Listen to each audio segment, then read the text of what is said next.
Hello everyone, good morning to all of you. मैं हूं विवेक कुमार और आप देख रहे हैं विवेक तक।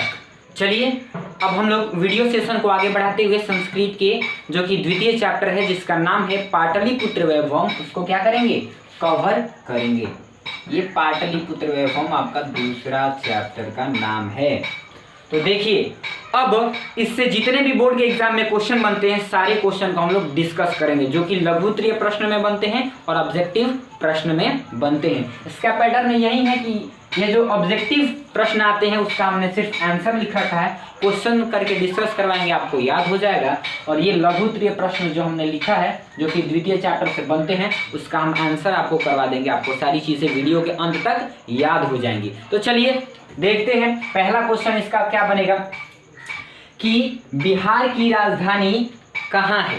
बिहार राज्य की राजधानी कहाँ है, तो पाटलिपुत्र यानी कि पटना में। बिहार राज्य की राजधानी कहाँ पे है, तो पाटलिपुत्र यानी कि पटना में। इससे अगला क्वेश्चन आपका क्या बनेगा भाई कि पाटलिपुत्र का इतिहास कितना वर्ष पुराना है। पाटलिपुत्र का इतिहास कितना वर्ष पुराना है, तो 2500 वर्ष पुराना है। ये प्रीवियस ईयर क्वेश्चन है, कई बार आपके एग्जाम में पूछ चुका है कि पाटलिपुत्र का इतिहास कितना वर्ष पुराना है। तो पाटलिपुत्र का इतिहास जो है वो 2500 वर्ष पुराना है। कितना वर्ष पुराना है, 2500 वर्ष पुराना है। तो दो क्वेश्चन हम लोग देखे अभी ऑब्जेक्टिव क्वेश्चन में कि बिहार राज्य की राजधानी कहाँ पे है, तो पाटलिपुत्र में यानी कि पटना में। और दूसरा क्वेश्चन बना कि पटना का इतिहास कितना वर्ष पुराना है, तो 2500 वर्ष पुराना है। कितना वर्ष पुराना है, 2500 वर्ष पुराना है। अब आगे बढ़ते हैं, आगे क्वेश्चन है जो पटना है वो कौन सी नदी के किनारे है। पटना जो है वो कौन सी नदी के किनारे स्थित है, तो गंगा नदी के किनारे स्थित है। फिर से सुनिए कि पटना जो है वो कौन सी नदी के किनारे स्थित है। बड़ा ही आसान सा इसका आंसर हो जाएगा, गंगा नदी के किनारे स्थित है। कौन सी नदी के किनारे स्थित है, तो गंगा नदी के किनारे स्थित है। फिर क्वेश्चन आएगा कि जो पटना है गंगा नदी के कौन सी दिशा में है, तो उत्तर दिशा में। कौन सी दिशा में, उत्तर दिशा में। चलिए और फिर देखिए अगला क्वेश्चन जो कि मोस्ट इंपोर्टेंट क्वेश्चन है आपके इस द्वितीय चैप्टर का कि जो कूटनीमताख्य नामक काव्य है वो कौन से कवि इसका रचना किए हैं। कूटनीमताख्य नामक काव्य, ये काव्य का नाम है कूटनीमताख्य। ये कौन से कवि लिखे हैं, तो यहाँ पे हम लिख दिए हैं दामोदर गुप्त नामक कवि लिखे हैं। कौन से कवि लिखे हैं, दामोदर गुप्त नामक कवि लिखे हैं। क्वेश्चन आपके एग्जाम में ऐसे बनेगा कि कूटनीमताख्य नामक काव्य कौन से कवि लिखे हैं, तो हो जाएगा आपका दामोदर गुप्त नामक कवि लिखे हैं। कौन लिखे हैं, दामोदर गुप्त नामक कवि लिखे हैं। ऐसे भी रिवर्स में क्वेश्चन पूछा जा सकता है कि दामोदर गुप्त नामक कवि कौन से काव्य की रचना किए हैं, तो कूटनीमताख्य काव्य की रचना किए हैं। चलिए 5 क्वेश्चन हम लोग देख लिए, फिर से इस 5 क्वेश्चन को रिकॉल करते हैं इसको, है ना। पहला क्वेश्चन क्या था, पहला क्वेश्चन यही था कि बिहार राज्य की राजधानी कहाँ पे है, तो पटना में है। पटना का इतिहास कितना वर्ष पुराना है, 2500 वर्ष पुराना है। पटना कौन सी नदी के किनारे है, गंगा नदी के किनारे है। और पटना गंगा नदी की कौन सी दिशा में बहती है, अरे पटना जो है ना, गंगा नदी पटना की कौन सी दिशा में बहती है, तो उत्तर दिशा में बहती है। फिर आपका आएगा कि कूटनीमताख्य नामक काव्य कौन से कवि लिखे हैं, तो दामोदर गुप्त नामक कवि लिखे हैं। और ऐसे भी क्वेश्चन बनेगा कि दामोदर गुप्त नामक कवि ने कौन सी काव्य की रचना की, तो कूटनीमताख्य काव्य की रचना की है। इस तरह से हम लोग 5 ऑब्जेक्टिव क्वेश्चन को क्या कर लिए, याद कर लिए। आगे बढ़ते हैं, आगे क्वेश्चन आएगा कि किसके शासन काल में पाटलिपुत्र नगर का जो रक्षा व्यवस्था था अति उत्कृष्ट था, तो वो चंद्रगुप्त मौर्य के समय में। किसके समय में, चंद्रगुप्त मौर्य के समय में जो पाटलिपुत्र का जो रक्षा व्यवस्था था अति उत्कृष्ट था, बहुत बढ़िया था।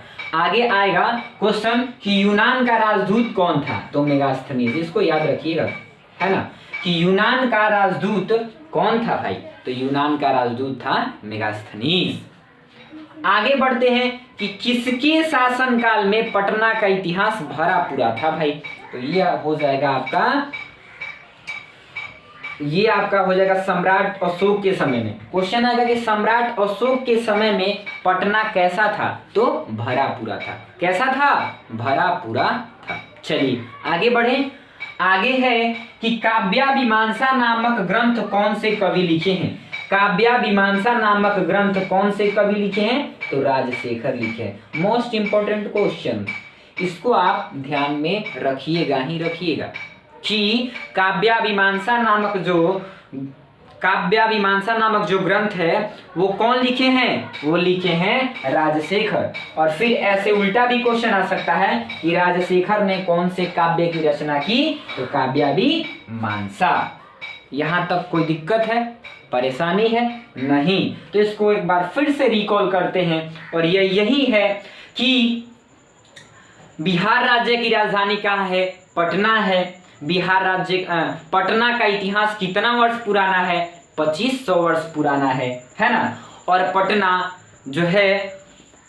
जो है ना वो बोला जाता है कि पटना जो है कौन से नदी के किनारे स्थित है, तो गंगा नदी के किनारे स्थित है। पटना गंगा नदी के किनारे स्थित है। और जो पटना जो है वो गंगा नदी के किनारे तो स्थित है ही, और कौन सी दिशा में गंगा नदी बहती है, तो उत्तर दिशा में बहती है। फिर आगे है कि कूटनीमताख्य नामक काव्य कौन से कवि लिखे हैं, तो दामोदर गुप्त नामक कवि लिखे हैं। और दामोदर गुप्त जो है कूटनीमताख्य नामक काव्य की रचना की है। कोई दिक्कत है नहीं?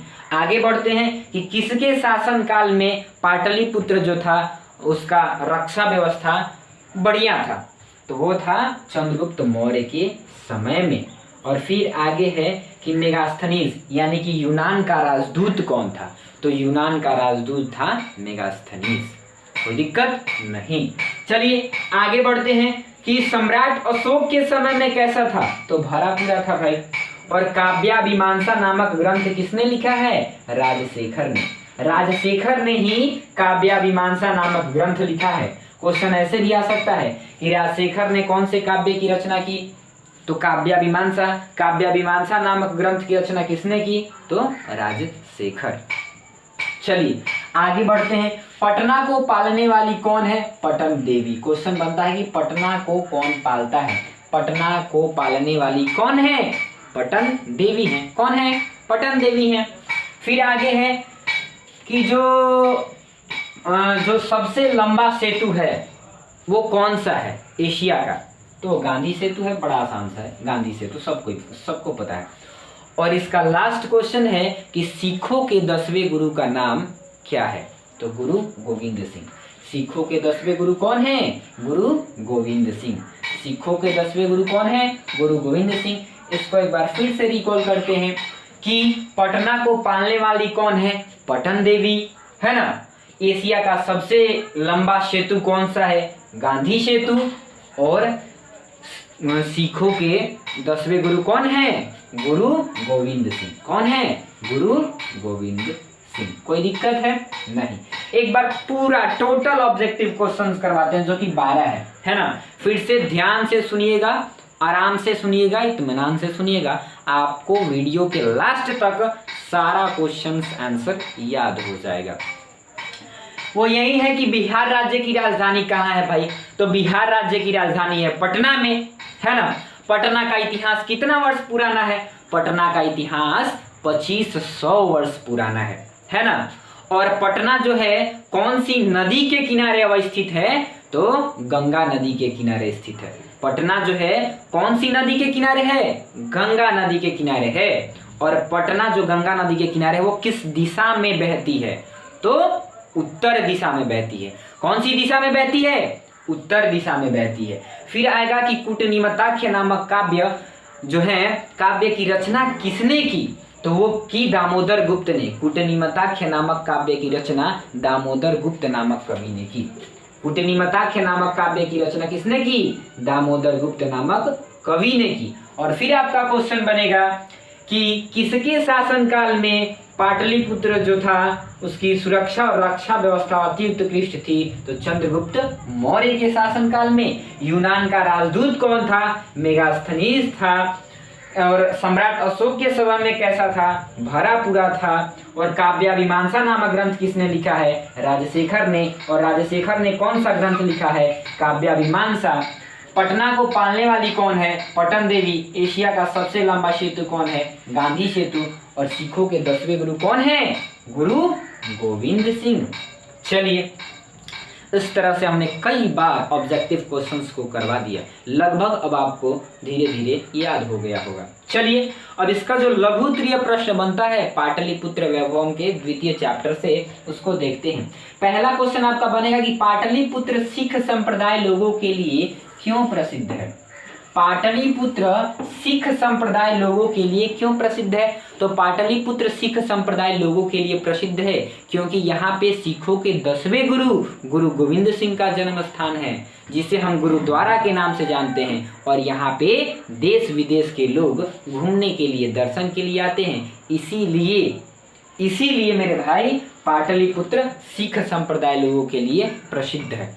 आप इस वीडियो को 1-2 बार सुनिएगा ना, सारी चीजें आपको याद होती चली जाएंगी। उसी हिसाब से ध्यान दीजिएगा, क्योंकि लिखवाने का तो उतना है नहीं जगह, तो इसीलिए क्वेश्चन लिखवाए, आंसर आपको बोल रहे हैं कि पाटलिपुत्र सिख संप्रदाय लोगों के लिए क्यों प्रसिद्ध है। तो एक बार फिर से सुनिए, पाटलिपुत्र सिख संप्रदाय लोगों के लिए प्रसिद्ध है क्योंकि यहाँ पे सिखों के 10वें गुरु गुरु गोविंद सिंह का जन्म स्थान है, जिसे हम गुरुद्वारा के नाम से जानते हैं। और यहाँ पे देश विदेश के लोग घूमने के लिए आते हैं, इसीलिए पाटलिपुत्र सिख संप्रदाय लोगों के लिए क्या है? प्रसिद्ध है। कोई दिक्कत नहीं, आगे बढ़े। अगला क्वेश्चन जो कि लास्ट क्वेश्चन है, पाटलिपुत्र को शिक्षा का प्राचीन केंद्र क्यों कहा जाता है? पाटलिपुत्र को शिक्षा का प्राचीन केंद्र क्यों कहा जाता है? तो पाटलिपुत्र को शिक्षा का प्राचीन केंद्र इसलिए कहा जाता है क्योंकि यहाँ पे पाणिनि, पिंगल, पतंजलि और वड़रुचि जैसे विद्वानों ने परीक्षा दी और वे प्रसिद्धि को प्राप्त हो गए। इसीलिए पाटलिपुत्र जो है शिक्षा का प्राचीन केंद्र कहा जाता है। समझ रहे हैं बात को? एक बार फिर से सुनिए, क्वेश्चन है कि पाटलिपुत्र को शिक्षा का प्राचीन केंद्र क्यों कहा जाता है? तो पाटलिपुत्र को शिक्षा का प्राचीन केंद्र इसलिए कहा जाता है क्योंकि यहाँ पे पाणिनि, पिंगल, पतंजलि और वड़रुचि जैसे विद्वानों ने परीक्षा दी और वे प्रसिद्धि को प्राप्त हो गए। इसीलिए पाटलिपुत्र को शिक्षा का प्राचीन केंद्र कहा जाता है। इस तरह से हम लोग ऑब्जेक्टिव क्वेश्चंस और लघु उत्तरीय प्रश्न जितने भी आपके द्वितीय चैप्टर पाटलिपुत्र वैभवम से आते हैं, सारे को क्या किए? डिस्कस किए, है ना। चलिए, तो मिलते हैं अगली वीडियो में, तब तक के लिए जय हिंद।